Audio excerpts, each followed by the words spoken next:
लिखें। सभापति महोदय, आज हमारे देश में जो ऊपर से लेकर नीचे तक शिक्षा दी जा रही है उसमें व्यवस्था ही एक कारण है जिसकी वजह से शिक्षा का स्तर गिरता जा रहा है।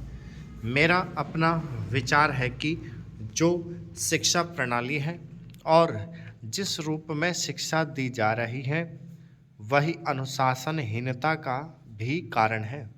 अपने देश और प्रदेश में हर एक की अपनी अपनी भाषा है और वह बालक जो इस देश में पैदा हुआ है, जो अपनी मातृभाषा की गोद में पला है, उसको यदि अपनी मातृभाषा में ही शिक्षा दी जाए तो मेरा विचार है कि शिक्षा का स्तर ठीक हो सकता है। जो सबसे बड़ी भूल और कमी सरकार के द्वारा दी जाने वाली शिक्षा के संबंध में हो रही है वह यह है कि बालक की मातृभाषा में शिक्षा ना देकर उसको उस भाषा में शिक्षा देने की व्यवस्था की गई है जो हमारे देश या प्रदेश की भाषा कभी रही ही नहीं। मेरा अभिप्राय विदेशी भाषा अंग्रेजी से है।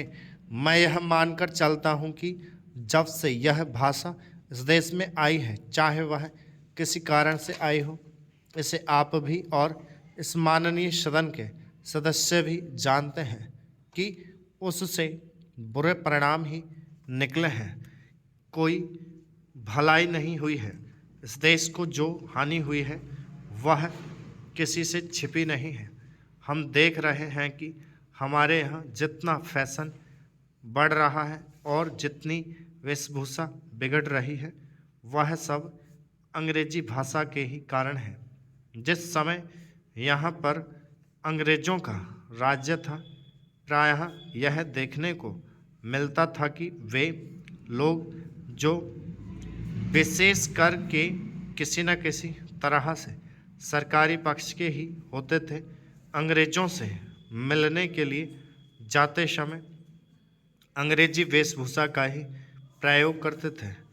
परंतु यह इस प्रदेश और इस देश का दुर्भाग्य है कि अंग्रेज़ों का राज्य समाप्त हो जाने के बाद भी लोग उनकी वेशभूषा को पहनते चले जा रहे हैं। इससे जो प्रभाव हमारे देश के फैशन पर पड़ा उससे लाभ के बजाय हानि ही हुई है और हो भी रही है।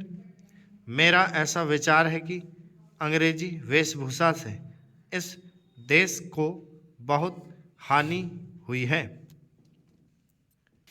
120 की स्पीड थी।